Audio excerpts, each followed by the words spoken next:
यशस्वी, तेजस्वी, तपस्वी माननीय वडाप्रधान श्री नरेंद्रभाई मोदीने સનાતનની રક્ષા અને દેશની સુરક્ષા માટે હરનિશ કર્તવ્યરત સનાતન સંસ્કૃતિ સભ્યતાને પાયામાં રાખી જ્ઞાન અને આધુનિક વિજ્ઞાનનો સુમેળ સાધી ભારતનું સ્વાભિમાન અને ગૌરવ પુનઃસ્થાપિત કરનારા માનનીય વડાપ્રધાનશ્રીને આવકારીએ. જય સોમનાથ. હર હર મહાદેવ. હર હર મહાદેવ. હર હર મહાદેવ. नमो नमस्ते त्रिदशेश्वराय, नमो नमस्ते ऋषिपूजिताय, नमो नमस्ते सुरपूजिताय, नमो नमस्ते श्री सोमनाथाय. नमस्कार. सोमनाथ स्वाभिमान पर्व अंतर्गत आज की शौर्य सभा में उपस्थित आप सभी का बहुत बहुत स्वागत है. आवो फरी एक बार माननीय वडाप्रधान श्री, साथे ज माननीय मुख्यमंत्री श्री, माननीय नायब मुख्यमंत्री श्री, मंचस्थ सर्वे महानुभावों खूब ताड़ीओ साथे स्वागत करिए. धन्यवाद. आक्रांताओं की आंधियां जिसे मिटा ना सकी, वो भारत की अटूट आस्था है. सोमनाथ ज्योतिर्लिंग केवल एक मंदिर नहीं, हमारी संस्कृति और स्वाभिमान की शौर्य गाथा है. शौर्य सभाમાં આપ સૌનો ઉત્સાહ અહીંયા સુધી પહોંચે છે. હવે આપણે कार्यक्रम ने आगे વધારીએ.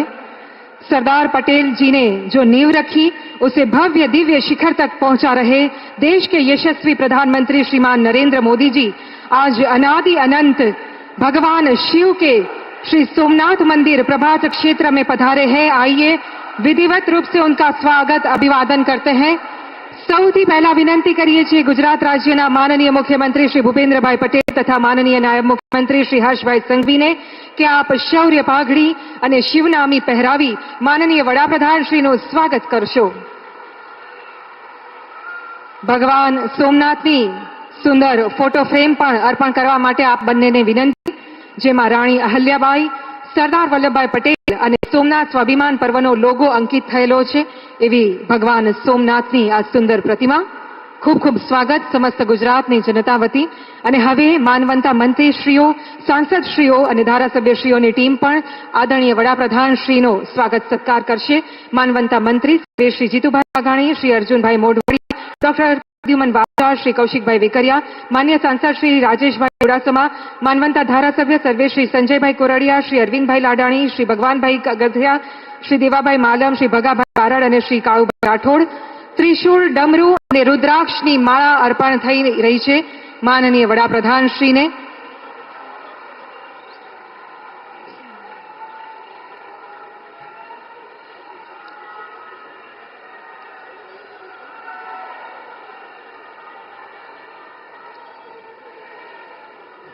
ખૂબ ખૂબ આભાર. અને હવે આમંત્રિત કરીએ છીએ ભારતીય જનતા પાર્ટી તથા સ્થાનિક સંગઠનના આગેવાનશ્રીઓને કે આપ પણ ગૌ આસન અને પુષ્પહારથી માનનીય વડાપ્રધાનશ્રીનો સત્કાર કરશો.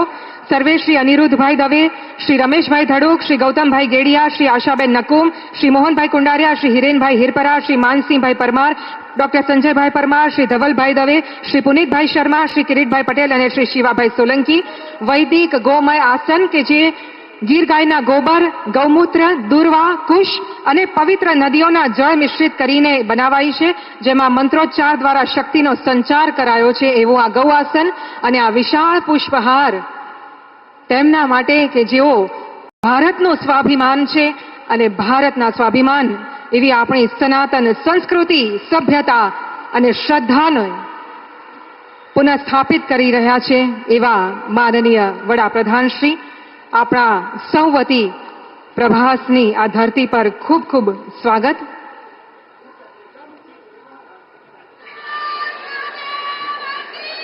धन्यवाद.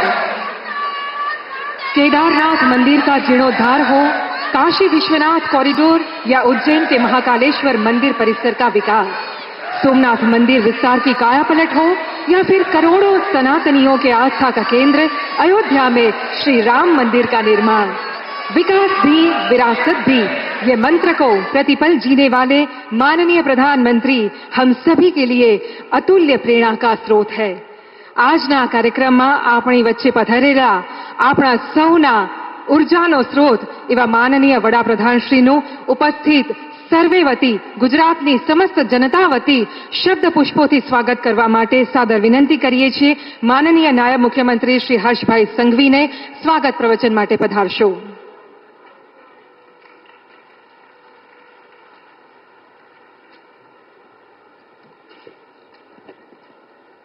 जय सोमनाथ, जय सोमनाथ। मंच पर विराजमान भारतीय संस्कृति के नवयुग के प्रणेता, राष्ट्र के विकास और विरासत के प्रहरी, यशस्वी युग पुरुष, आधुनिक भारत के शिल्पी और मां भारती के अनन्य सेवक माननीय प्रधानमंत्री आदरणीय श्री नरेंद्र भाई मोदी जी, गुजरात के जनप्रिय मुख्यमंत्री श्री भूपेंद्र भाई पटेल जी, मंच पर विराजमान मेरे साथी मंत्री, सांसद श्री, यहां पधारे हुए सभी साधु संतगण एवं सभी शिव भक्तों का मैं सोमनाथ में स्वागत करता हूं. आदरणीय प्रधानमंत्री जी, इस धरा पर आपका स्वागत करते हुए हमारा रोम रोम गर्वित है. आप केवल भारत के प्रधानमंत्री के रूप में ही नहीं बल्कि सोमनाथ ट्रस्ट के अध्यक्ष और इस मिट्टी के लाल के रूप में जब आप यहां पधारे हो तब हम सब आपके स्वागत के लिए आतुर हैं. प्रधानमंत्री जी, आपकी अगुवाई में आज जो शौर्य यात्रा हुई, यह यात्रा सालों तक याद रखी जाएगी. कल आपने 72 घंटे ओमकार जाप में भी आपने जाप किया. आज शौर्य यात्रा में जब आप नगर में निकले तभी लाखों शिव भक्त के ओम नमः शिवाय के नारे देश के हर कोने तक पहुंचे. हम सभी शिव भक्त आपके आभारी हैं. आज प्रभास पाटन की इस पुण्य भूमि पर रत्नाकर समुद्र की लहरों का यह शोर केवल पानी की आवाज नहीं है, यह इतिहास के सुनहरे पन्नों पे गर्जना है. सोमनाथ यह कोई साधारण मंदिर नहीं है. सोमनाथ वह चुनौती है जो भारत की आत्मा ने आक्रमणकारियों को दी है. 11वीं शताब्दी में मोहम्मद गजनवी ने लूट के इरादे से आए थे. उसे लगा था अगर आस्था टूटेगी तो भारत टूट जाएगा. लेकिन आज यह दृश्य गवाह है कि गजनवी बिखर गया, सोमनाथ आज भी अजय है, अटूट है. इस मंदिर की रक्षा के लिए हमारे वीर पुरुषों ने जो बलिदान दिए हैं वे विश्व इतिहास में अद्वितीय है.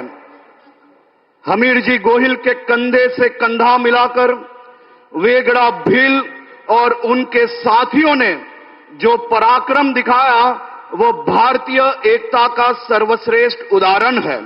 इन शूरवीरों के लिए आज सीना ठोक कर कहना पड़ता है कि केसरिया बाना पहनकर रण मैदान में भरे सोमनाथ महादेव के चरणों में जीवन उन्होंने धरे.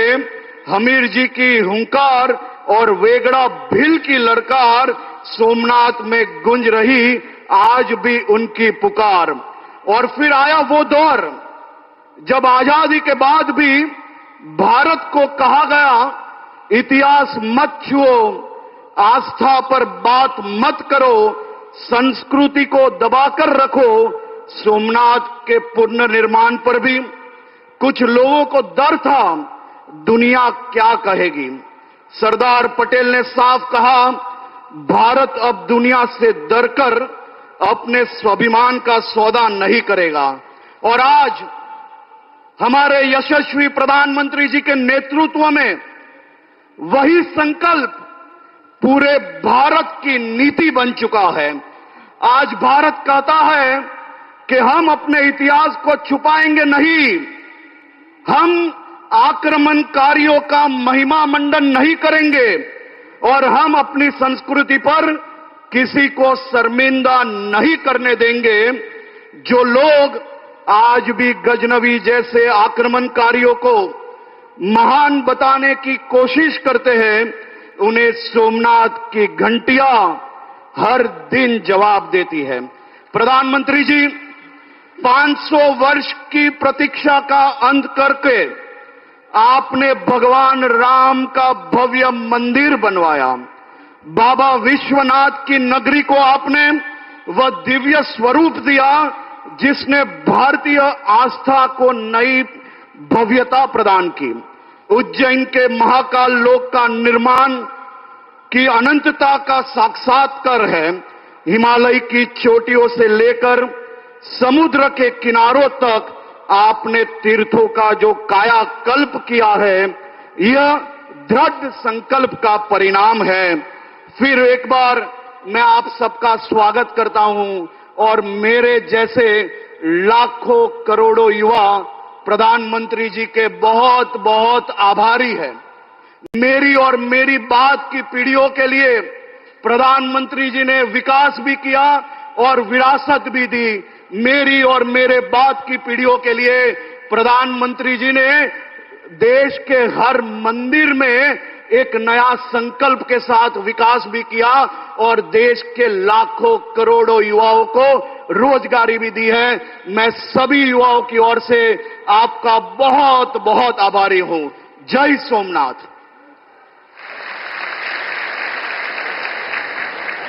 आपके ऊर्जापूर्ण संबोधन के लिए बहुत बहुत धन्यवाद माननीय उप मुख्यमंत्री जी। ગુજરાત એટલે શ્રદ્ધા, સંસ્કૃતિ, પ્રગતિ અને સમૃદ્ધિની ભૂમિ। ગુજરાત અને ગુજરાતના સૌ નાગરિકોનું હિત જેમના હૈયે વસેલું છે એવા રાજ્યના પ્રગતિના સૂત્રધાર પ્રજાવત્સલ માનનીય મુખ્યમંત્રી શ્રી ભૂપેન્દ્રભાઈ પટેલ સાહેબને હવે આમંત્રિત કરીએ છીએ આપના પ્રાસંગિક ઉદ્બોધન માટે।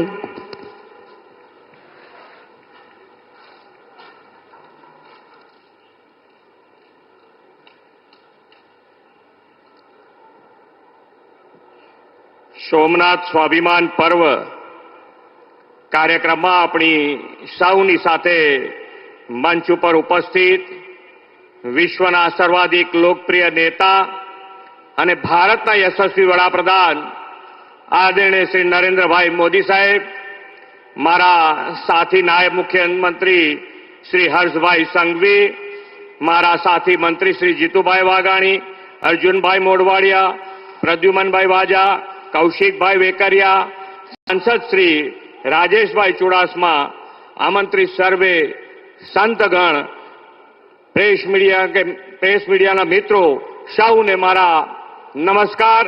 જય સોમનાથ। આદરણીય વડાપ્રધાનશ્રીના નેતૃત્વ અને પ્રેરણાથી ઉજવાઈ રહેલું સોમનાથ સ્વાભિમાન પર્વ દેશના આત્મસન્માન અને અતૂટ આસ્થા તથા અડગ સંકલ્પથી ઉજવણીનો અવસર છે। 12 જ્યોતિર્લિંગનું પ્રથમ જ્યોતિર્લિંગ આ ભગવાન સોમનાથનું મંદિર એ માત્ર મંદિર નહીં, ભારતના આત્માનું પ્રતીક છે। ઇતિહાસ સાક્ષી છે કે આ સોમનાથ મંદિર ઉપર છેલ્લા 1000 વર્ષમાં અનેકવાર બર્બર આક્રમણો થયા હતા। મંદિરને તોડવાનો પ્રયાસ થયો, પરંતુ કોઈ આક્રમણો ક્યારેય ભારતની આસ્થાને તોડી શક્યા નથી। આજે પણ ભવ્યતા અને દિવ્યતાથી ભગવાન સોમનાથ બિરાજમાન છે। સોમનાથથી અખંડ આસ્થાની કથા અનેક વીરોના ત્યાગ અને બલિદાનથી ભરેલી છે। વીર હમીરજી ગોહિલ, ચૌલાદેવી, વેગડા ભીલ જેવા શૂરોએ પોતાના યોદ્ધાઓ સાથે સોમનાથ દાદાના રક્ષણમાં સર્વોચ્ચ બલિદાન આપ્યા હતા। આજે આખા જગતમાં સ્વની ચર્ચા છે, ત્યારે આદરણીય વડાપ્રધાન શ્રી મોદી સાહેબે દેશના ઇતિહાસમાં જોઈએ એવું સ્થાન નહીં પામેલા સ્વાભિમાનના યુદ્ધને અને સોમનાથ દાદાના રક્ષણ માટે સમર્પિત થઈ ગયેલા શૂરવીરોની શહાદતને યાદ કર્યા છે। 1000 વર્ષ પહેલા દેશની અસ્મિતા પર આક્રંતાઓએ કરેલા આક્રમણનો આપણા સ્વાભિમાની યોદ્ધાઓએ પૂરા શૌર્ય અને સાહસથી જવાબ આપ્યો હતો। जनमानसમાં આવા સ્વાભિમાનની જ્યોતિ જલાવી રહે એવા વિચાર માત્ર આદરણીય વડાપ્રધાન શ્રી નરેન્દ્રભાઈ જેવા યુગ પુરુષને જ આવે. આપણે સૌ નસીબદાર છીએ કે વિશ્વના વિકાસ પુરુષ એવા વડાપ્રધાન શ્રી મોદી સાહેબ આજે આપણને પ્રેરણા આપી રહ્યા છે. આખા યુગનું નિર્માણ કરનાર વિઝનરી લોકનાયક શ્રી મોદી સાહેબે પ્રત્યેક ભારતવાસીઓના સાંસ્કૃતિક રાષ્ટ્રવાદનો જે ભાવ જગાડ્યો છે તેનું ગૌરવ કરવાનો આ અનેરો અવસર છે. સોમનાથ મંદિરની ગાથા કોઈ વિનાશની ગાથા નથી. એ તો 1000 વર્ષથી આપણા અડગ સ્વાભિમાનની અને ક્યારેય અસત્ય સામે ન ઝૂકવાની વિરાસત છે. ગુજરાતના પનોતા પુત્ર લોહ પુરુષ સરદાર સાહેબે દેશની આઝાદી પછી સોમનાથ મંદિરના પુનઃનિર્માણનો સંકલ્પ કર્યો હતો. આ સંકલ્પને પૂર્ણ કરતું આજનું ભવ્ય મંદિર પથ્થર કે ઈંટોનું ચણતર નહીં, ભારતના આત્મવિશ્વાસ, આધ્યાત્મિકતા અને સરદાર સાહેબની દૃઢ સંકલ્પ શક્તિની વિરાસત છે. વડાપ્રધાન શ્રી મોદી સાહેબે આપણા શ્રદ્ધાના કેન્દ્રોની આવી વિરાસતને જાળવીને આધુનિક કાયાકલ્પ કરવાની સંસ્કૃતિ વિકસાવી છે. કાશી વિશ્વનાથ, કેદારનાથ, મહાકાલ, બાબા વૈદ્યનાથ ધામનો વિકાસ, અયોધ્યામાં ભવ્ય રામ મંદિર, પાવાગઢમાં મહાકાળી માતાને 500 વર્ષ પછી ધ્વજારોહણ, અંબાજી ધામનો સર્વાંગી વિકાસ અને સોમનાથ તલિમ સંગમ તથા સોમનાથ સ્વાભિમાન પર્વ. વડાપ્રધાનશ્રીએ યાત્રાધામોના આવા હોલિસ્ટિક ડેવલપમેન્ટની જે પરંપરા ઊભી કરી છે તે વિકસિત ભારત 2047નો આધ્યાત્મિક સ્તંભ છે. વડાપ્રધાનશ્રીના નેતૃત્વ અને દિશા દર્શનમાં વિકસિત ભારત માટે આપણે દેશના ભવ્ય વારસાનું જતન કરવા સતત પ્રયત્નશીલ રહીએ. વ્યક્તિગત જીવનમાં શ્રદ્ધા અને ભક્તિ વધારીને સામાજિક સદભાવના અને સમરસતા માટે કાર્યરત રહીએ. વિકસિત ભારત, આત્મનિર્ભર ભારતનું નિર્માણ આપણો મૂળ જીવન મંત્ર બનાવીએ. આપણે સૌ સોમનાથ દાદાના ચરણોમાં પ્રાર્થના કરીએ કે લોકલાડીલા વડાપ્રધાન શ્રી મોદી સાહેબને દીર્ઘાયુ અને અખંડ શક્તિ આપે. ભગવાન સોમનાથના કૃપા આશીષથી તેમના નેતૃત્વમાં ભારત વિશ્વગુરુ સ્થાને બિરાજે. આ સોમનાથ સ્વાભિમાન પર્વ એ દિશામાં પ્રેરણા આપનારો ઉત્સવ બને એ જ પ્રાર્થના સાથે વિરમું છું. ભારત માતા કી જય. વંદે માતરમ. જય જય ગરવી ગુજરાત. જય સોમનાથ.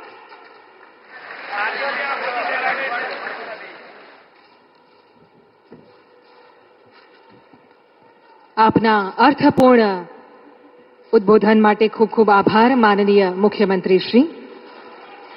चंद्रदेव द्वारा स्थापित सोमनाथ महादेव मंदिर का महत्व भारत के पौराणिक, ऐतिहासिक, सांस्कृतिक दृष्टिकोण से भी अनन्य है. ये करोड़ों श्रद्धालुओं की आस्था का वो केंद्र है जिसके आगे समय भी नतमस्तक होता है. आइए देखते हैं सोमनाथ मंदिर की स्थापना से लेकर अब तक की भव्यता की यात्रा एक फिल्म के स्वरूप में. सौराष्ट्रे सोमनाथम, जहां प्रकाश का जन्म हुआ वो प्रभास है. यहाँ की हवाओं में ऋषियों का तप है और लहरों में महादेव का जय घोष.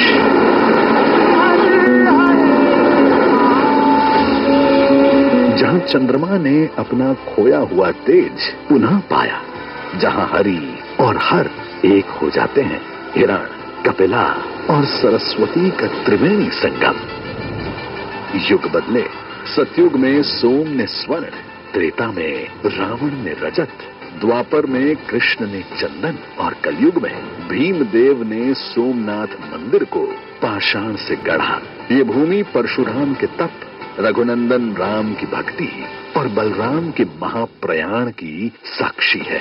यहीं पीपल की शीतल छाया में कृष्ण ने अपनी लीला संवरण कर स्वधाम प्रस्थान किया. ये मोक्ष का द्वार है. कहा गया है, सोमलिंगम नरो त्वष्टा सर्व पापहि प्रमुच्यते.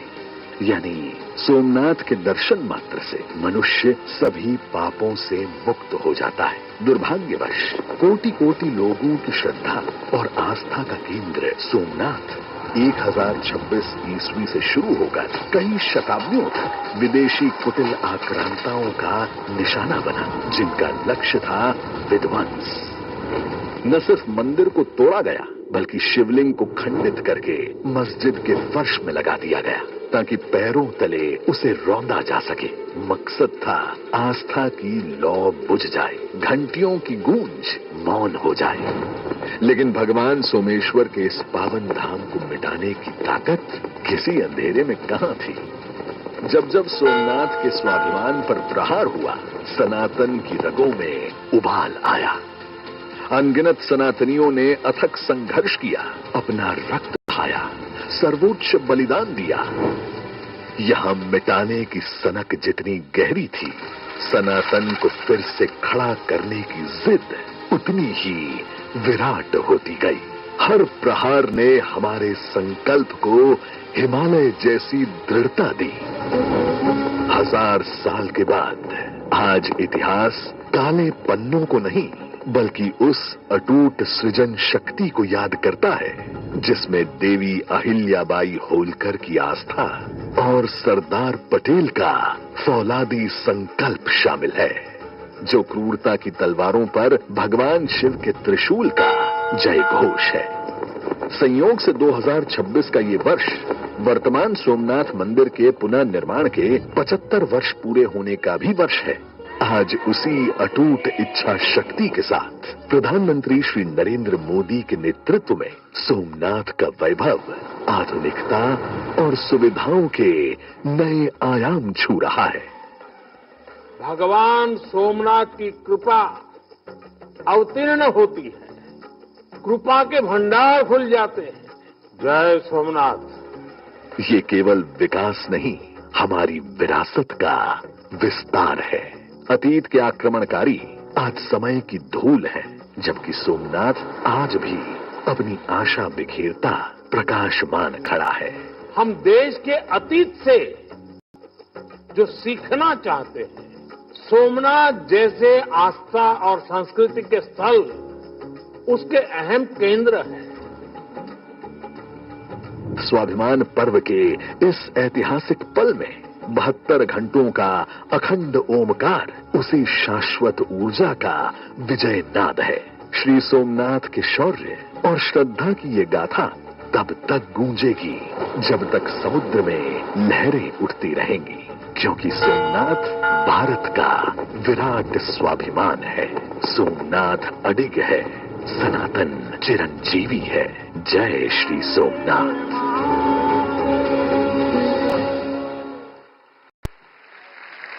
जय श्री सोमनाथ। आस्था की नींव पर प्रगति की नई इमारत है। आस्था की नींव पर प्रगति की नई इमारत है। मोदी जी के नेतृत्व में सजती भारत की विरासत है। शौर्य की ज्वाला और आध्यात्मिक ऊर्जा का संगम है। सुरक्षित सीमा, आधुनिक संसाधन, प्रबल सनातन, हर्षित हर मन है।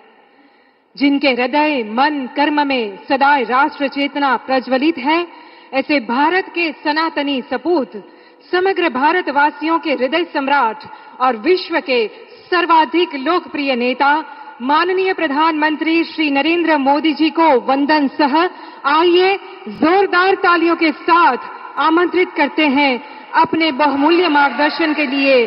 जय सोमनाथ।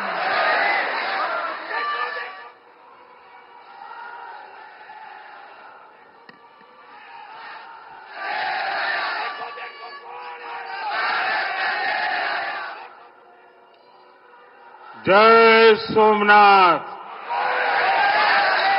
जय सोमनाथ। जय सोमनाथ।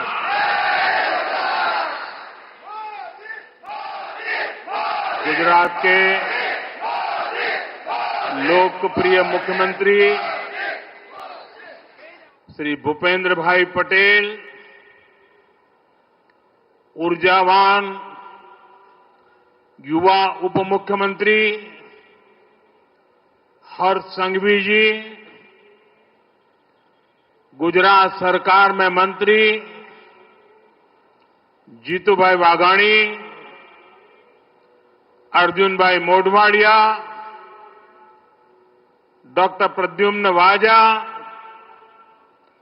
कौशिक भाई वेकरिया, सांसद राजेश भाई, अन्य महानुभाव, देवी और सज्जनों, आज देश के कोने कोने से लाखों लोग जुड़े हैं हमारे साथ।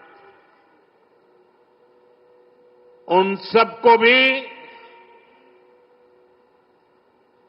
मेरी तरफ से जय सोमनाथ। साथियों, ये समय अद्भुत है, ये वातावरण अद्भुत है, ये उत्सव अद्भुत है।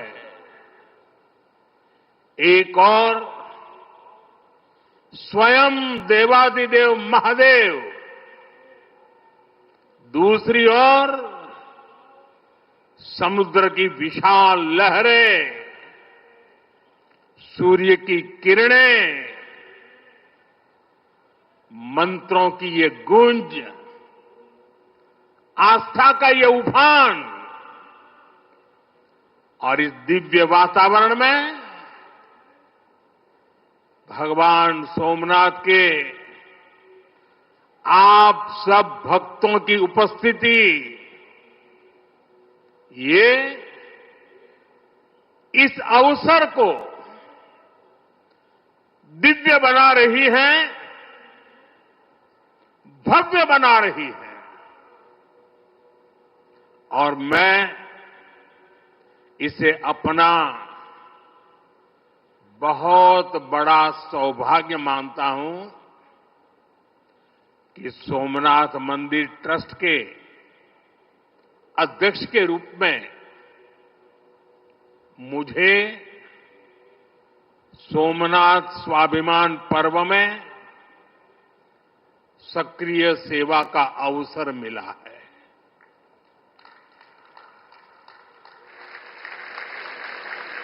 ये पीछे से कुछ और आवाज चल रही है भाई, इसे बंद किया जाए।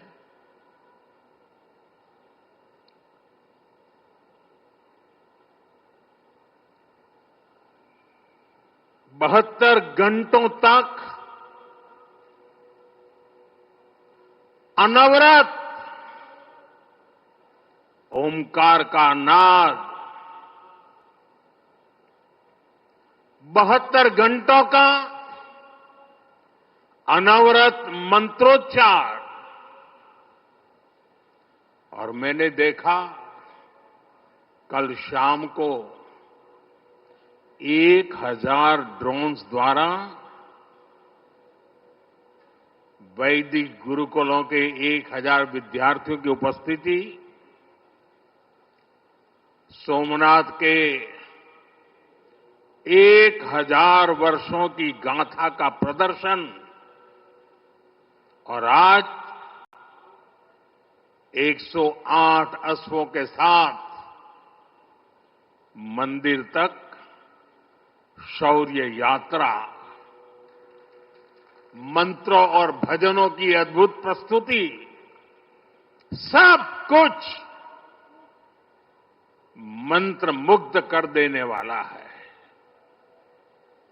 इस अनुभूति को शब्द अभिव्यक्त नहीं कर सकते, इसे केवल समय ही संकलित कर सकता है। इस आयोजन में गर्व है, गरिमा है, गौरव है, और इसमें गरिमा का ज्ञान भी है। इसमें है वैभव की विरासत, इसमें है आध्यात्म की अनुभूति, अनुभव है, आनंद है, आत्मीयता है, और सबसे बढ़कर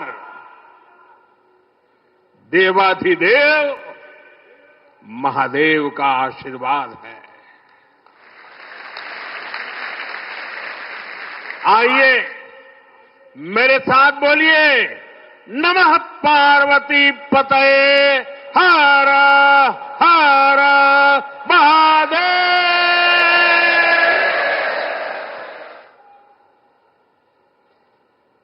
साथियों, आज जब मैं आपसे बात कर रहा हूं तो मन में बार बार ये प्रश्न आ रहा है कि ठीक 1000 साल पहले ठीक इसी जगह पर जहां आप बैठे हैं क्या माहौल रहा होगा। आप जो यहां उपस्थित हैं उनके पुरखों ने,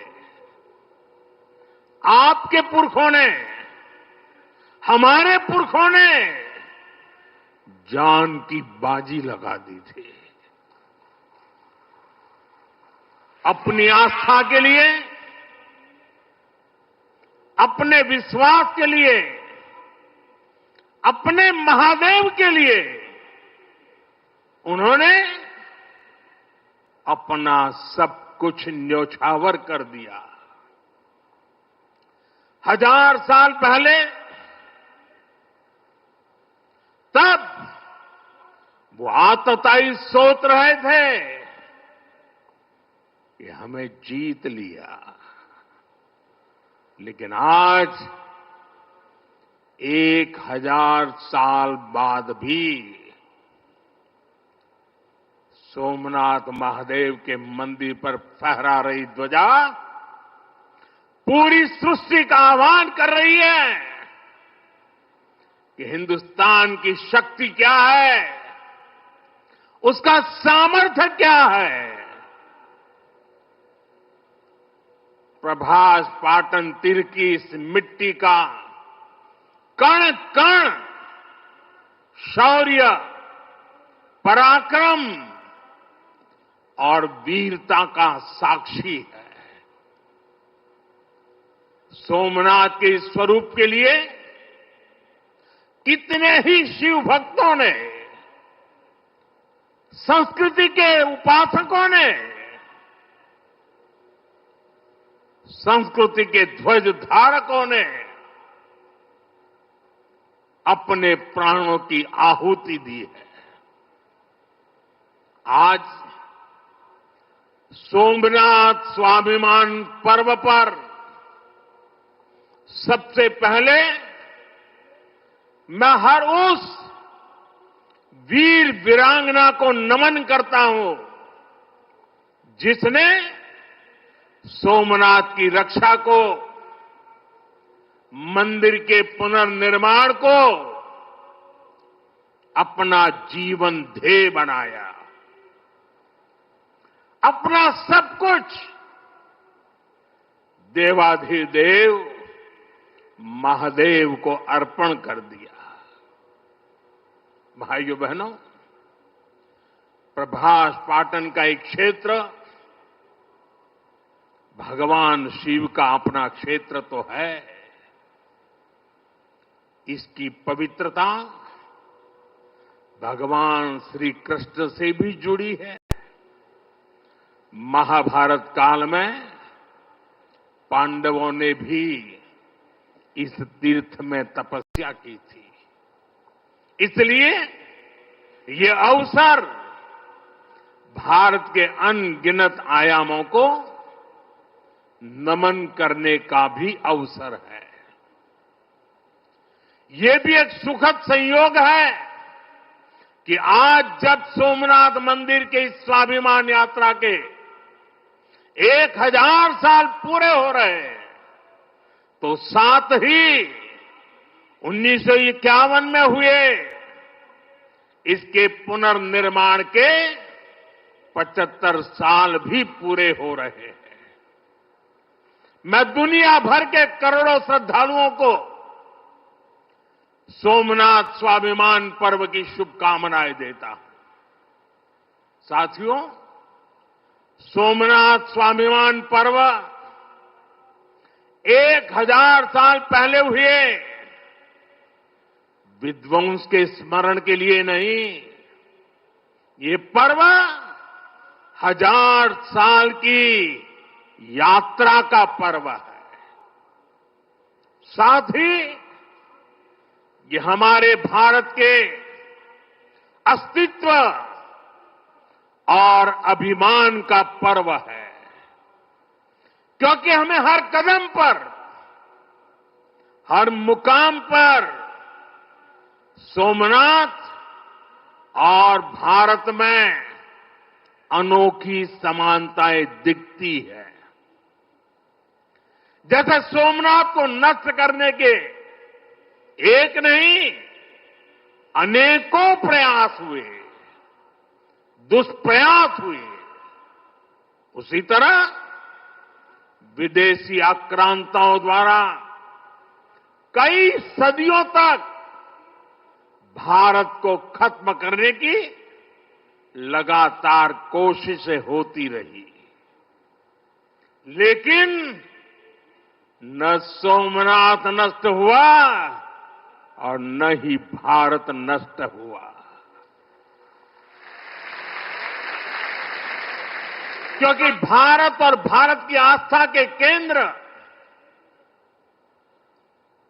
एक दूसरे में समाये हुए हैं। साथियों, आप उस इतिहास के बारे में कल्पना करिए। आज से 1000 साल पहले सन 1026 में सबसे पहले गजनी ने सोमनाथ मंदिर को तोड़ा। उसे लगा उसने सोमनाथ का वजूद मिटा दिया, लेकिन कुछ वर्षों के भीतर भीतर सोमनाथ का पुनर्निर्माण हो चुका था। 12वीं शताब्दी में राजा कुमारपाल ने मंदिर का भव्य जीर्णोद्धार करा दिया था, लेकिन 13वीं शताब्दी के अंत में अलाउद्दीन खिलजी ने सोमनाथ पर फिर आक्रमण का दुस्साहस कर दिया। कहते हैं जालोर के रावल ने खिमजी सेनाओं से जमकर लोहा लिया।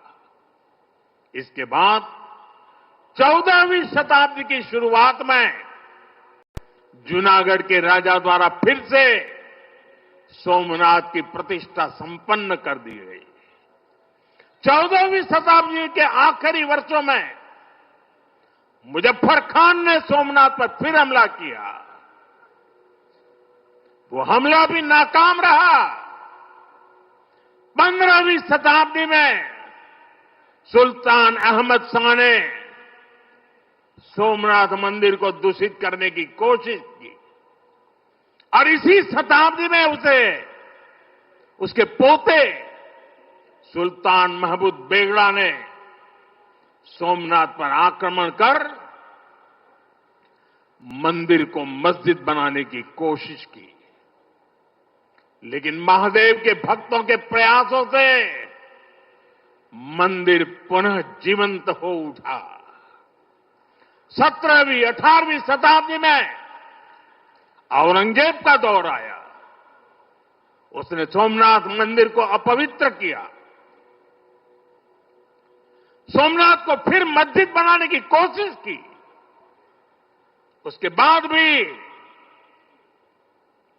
अहल्याबाई होलकर ने नए मंदिर की स्थापना कर सोमनाथ को एक बार फिर साकार कर दिया। यानी सोमनाथ का इतिहास विनाश और पराजय का इतिहास नहीं है। ये इतिहास विजय और पुनर्निर्माण का है। हमारे पूर्वजों के पराक्रम का है। हमारे पूर्वजों के त्याग और बलिदान का है। आतताई आते रहे। मजहबी आतंक के नए नए आक्रमण होते रहे, लेकिन हर युग में सोमनाथ पुनः पुनः स्थापित होता रहा। इतनी सदियों तक का संघर्ष, इतना लंबा प्रतिकार, इतना महान धैर्य, सृजन और पुनर्निर्माण का ऐसा जीवन, ये सामर्थ्य अपनी संस्कृति में ऐसा विश्वास और ऐसी आस्था दुनिया के इतिहास में ऐसा उदाहरण मिलना मुश्किल है।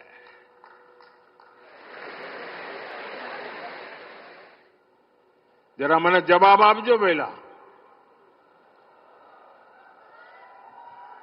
આપણે આપણા પૂર્વજોના પરાક્રમનું પુણ્ય સ્મરણ કરવું જોઈએ કે ના કરવું જોઈએ? આપણા પૂર્વજોએ કરેલા પરાક્રમમાંથી પ્રેરણા લેવી જોઈએ કે નહીં લેવી જોઈએ? એવો કોઈ દીકરો હોય, એવા કોઈ સંતાન હોય કે જે પોતાના પૂર્વજોને ભૂલવા માટેના નાટક કરે? भाइयों बहनों, जब गजनी से लेकर औरंगजेब तक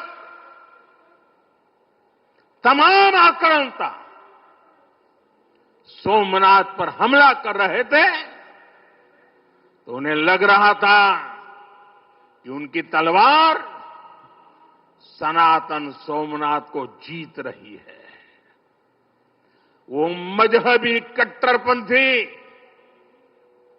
ये नहीं समझ पाए कि जिस सोमनाथ को वो नष्ट करना चाहते हैं, उनके नाम में ही सोम अर्थात अमृत जुड़ा हुआ है। उसमें हलाहल को पीकर भी अमर रहने का विचार जुड़ा है।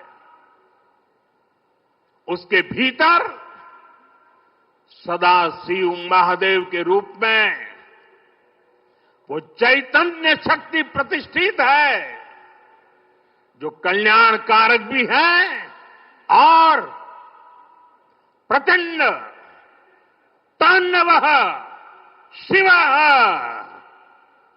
ये शक्ति का स्रोत भी है।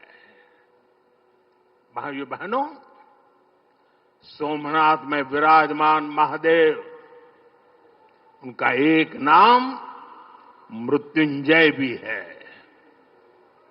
मृत्युंजय, जिसने मृत्यु को जीत लिया हो, जो स्वयं काल स्वरूप है।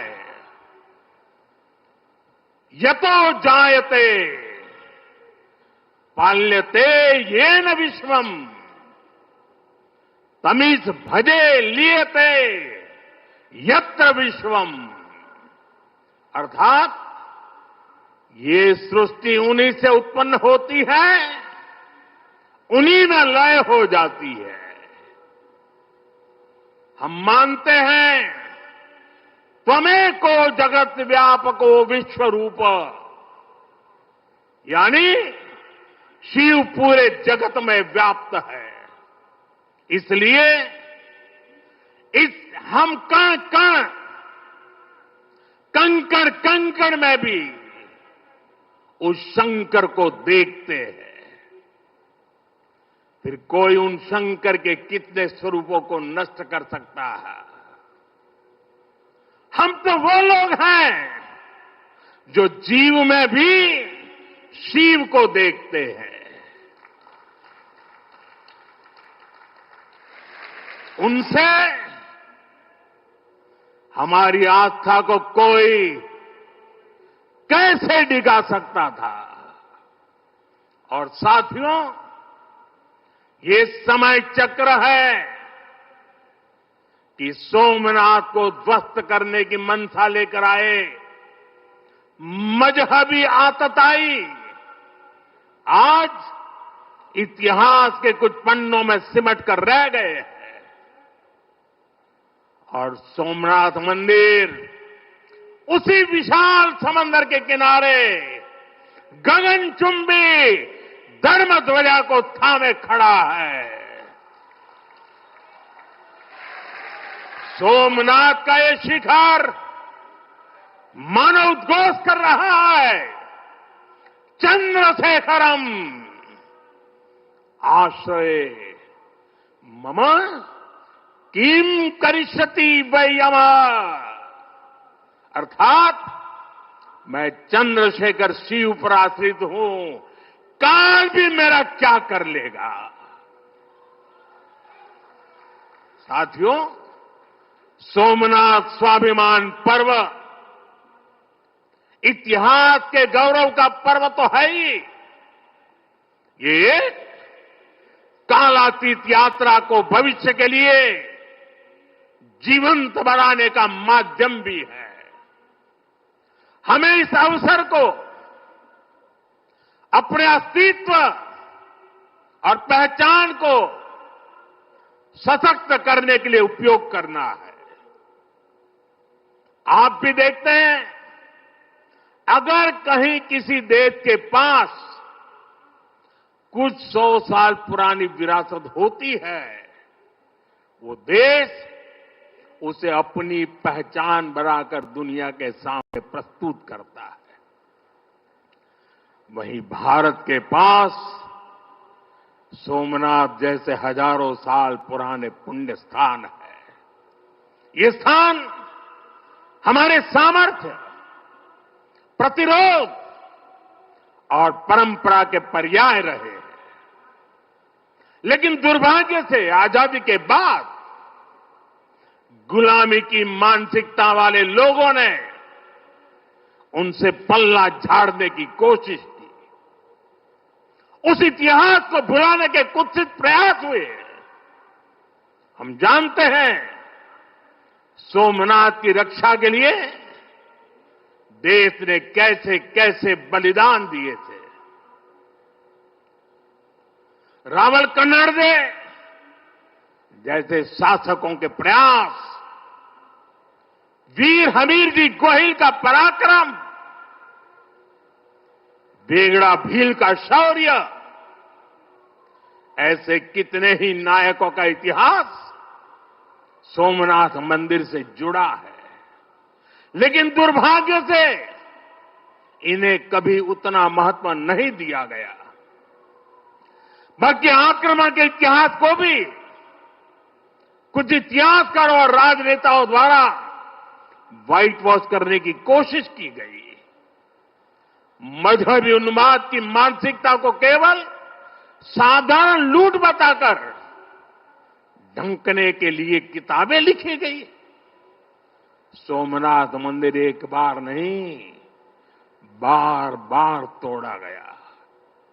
अगर सोमनाथ पर आक्रमण केवल आर्थिक लूट के लिए हुए होते तो 1000 साल पूर्व पहली बड़ी लूट के बाद रुक गए होते। लेकिन ऐसा नहीं हुआ। सोमनाथ के पवित्र विग्रह को तोड़ा गया। बार बार मंदिर का स्वरूप बदलने की कोशिश हुई और हमें पढ़ाया गया कि सोमनाथ को लूट के लिए तोड़ा गया था। नफरत, अत्याचार और आतंक का असली क्रूर इतिहास हमसे छिपाया गया। साथियों, हमने धर्म के प्रति ईमानदार कोई भी व्यक्ति ऐसी कट्टरपंथी सोच का समर्थन नहीं करेगा। लेकिन तुष्टीकरण के ठेकेदारों ने हमेशा इस कट्टरपंथी सोच के आगे घुटने टेके। जब भारत गुलामी की बेड़ियों से मुक्त हुआ, जब सरदार वल्लभ भाई पटेल ने सोमनाथ के पुनर्निर्माण की शपथ ली, तो उन्हें भी रोकने की कोशिश की गई। 1951 में तत्कालीन राष्ट्रपति डॉक्टर राजेंद्र प्रसाद के यहां आने पर भी आपत्ति जताई गई। उस समय सौराष्ट्र के सर्वाधिक मशहूर हमारे जाम साहब महाराजा दिग्विजय सिंह जी आगे आए थे। भूमि अधिग्रहण से लेकर सुरक्षा व्यवस्था तक उन्होंने राष्ट्रीय गौरव को सबसे ऊपर रखा था। उस दौर में सोमनाथ मंदिर के लिए जाम साहब ने 1 लाख रुपए का दान दिया था और उन्होंने ट्रस्ट के प्रथम अध्यक्ष के रूप में बड़ी जिम्मेदारी निभाई। भाइयों बहनों, दुर्भाग्य से आज भी हमारे देश में वो ताकतें मौजूद है, पूरी तरह सक्रिय है, जिन्होंने सोमनाथ पुनर्निर्माण का विरोध किया। आज तलवारों की जगह दूसरे कुत्सित तरीकों से भारत के खिलाफ षड्यंत्र हो रहे हैं और इसलिए हमें ज्यादा सावधान रहना है। हमें खुद को शक्तिशाली बनाना है, हमें एक रहना है, एकजुट रहना है, ऐसी हर ताकत को हराना है जो हमें बांटने की साजिशें रच रही है। साथियों, जब हम अपनी आस्था से जुड़े रहते हैं, अपनी जड़ों से जुड़े रहते हैं, पूरे स्वाभिमान के साथ अपनी विरासत का संरक्षण करते हैं, अपनी विरासत के प्रति सजग रहते हैं, तो हमारी सभ्यता की जड़ें भी मजबूत होती है। और इसलिए पिछले 1000 वर्षों की यात्रा हमें अगले 1000 वर्षों के लिए तैयार रहने की प्रेरणा देती है। साथियों, राम मंदिर प्राण प्रतिष्ठा के ऐतिहासिक अवसर पर मैंने भारत के लिए 1000 साल का विराट स्वप्न सामने रखा था। मैंने देव से देश के विजन के साथ आगे बढ़ने की बात कही थी। आज देश का सांस्कृतिक पुनर्जागरण करोड़ों देशवासियों में नया विश्वास बढ़ रहा है। आज हर देशवासी के मन में विकसित भारत को लेकर एक भरोसा है। आज 140 करोड़ भारतीय भविष्य के लक्ष्यों को लेकर संकल्पित है। भारत अपने गौरव को नई बुलंदी देगा। हम गरीबी के खिलाफ अपनी लड़ाई में जीतेंगे। हम विकास की नई ऊंचाइयों को छुएंगे। पहले दुनिया की तीसरी बड़ी अर्थव्यवस्था बनने का लक्ष्य, फिर उसके आगे का सफर, देश अब इसके लिए तैयार हो चुका है और सोमनाथ मंदिर की ऊर्जा हमारे इन संकल्पों को आशीर्वाद दे रही है। साथियों, आज का भारत विरासत से विकास की प्रेरणा लेकर आगे बढ़ रहा है। सोमनाथ में भी विकास भी विरासत भी, ये भावना निरंतर साकार हो रही है। आज एक और सोमनाथ मंदिर का सांस्कृतिक विस्तार, सोमनाथ संस्कृत यूनिवर्सिटी की स्थापना, माधवपुर मेले की लोकप्रियता और उसके रंग, इनसे हमारी विरासत मजबूत हो रही है। गिर लायन के संरक्षण से इस क्षेत्र का प्राकृतिक आकर्षण बढ़ रहा है, तो वहीं प्रभास पाटन क्षेत्र के विकास के नए आयाम भी गढ़े जा रहे हैं। केशोद एयरपोर्ट का विस्तार किया जा रहा है। इससे देश विदेश से श्रद्धालु सीधे सोमनाथ तक पहुंच सकेंगे। अहमदाबाद से वेरावल वंदे भारत ट्रेन की शुरुआत से तीर्थयात्रियों और पर्यटकों का समय कम हुआ है। इस क्षेत्र में यात्रा धाम सर्किट का विकास भी किया जा रहा है। यानी आज का भारत आस्था को स्मरण करने के साथ ही इंफ्रास्ट्रक्चर, कनेक्टिविटी और टेक्नोलॉजी के जरिए उसे भविष्य के लिए सशक्त भी कर रहा है। साथियों, हमारी सभ्यता का संदेश कभी किसी को पराजित करने का नहीं रहा, बल्कि जीवन को संतुलन में रखने का रहा है। हमारे यहां आस्था की राह हमें घृणा की तरफ नहीं ले जाती। हमारे यहां शक्ति हमें विनाश करने का अहंकार नहीं देती। सोमनाथ जैसे तीर्थ ने हमें सिखाया है कि सृजन का मार्ग लंबा होता है, लेकिन वही स्थायी होता है, चिरंजीव होता है। तलवार की नोक पर कभी दिलों को नहीं जीता जा सकता। जो सभ्यताएं दूसरों को मिटाकर आगे बढ़ना चाहती हैं, वे स्वयं समय में खो जाती है। इसलिए भारत ने दुनिया को ये नहीं सिखाया कि दूसरे को हराकर कैसे जीता जाए, बल्कि ये सिखाया कि कैसे दिलों को जीतकर जिया जाए। ये विचार आज दुनिया की जरूरत है। सोमनाथ की 1000 वर्षों की गाथा पूरी मानवता को सीख दे रही है।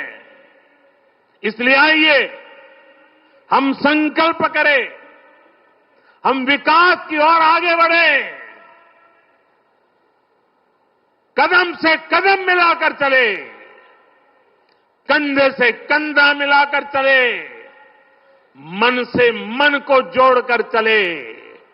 लक्ष्य को ओझल दिए हुए बिना हम चलते चले और साथ ही अपने अतीत और अपनी विरासत से भी जुड़े रहें।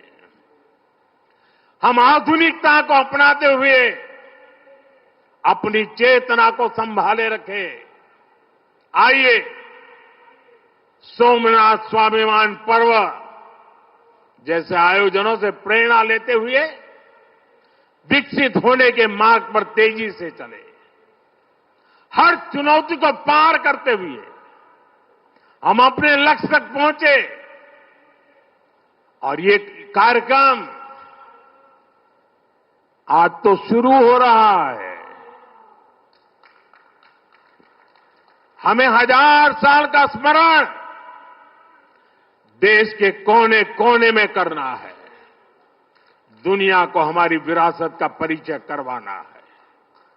हमें 75 साल का ये नया पर्व भी मनाना है और हम 2027 मई तक इसको मनाते रहें, जन जन को जगाते रहें। जगा हुआ देश सपनों को साकार करने के लिए चलता रहे। इसी कामना के साथ एक बार फिर समस्त देशवासियों को मैं बहुत बहुत शुभकामनाएं देता हूं। हर हर महादेव। जय सोमनाथ, जय सोमनाथ, जय Somnath.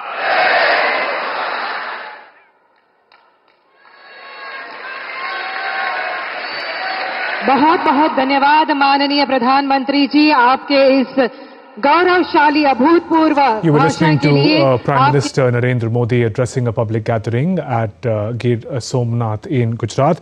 Participating in Somnath Swabhiman Parva, Prime Minister hailed the spiritual traditions of the Somnath temple. He spoke about the manner in which India's ancestors sacrificed their lives for centuries in order to protect the temple.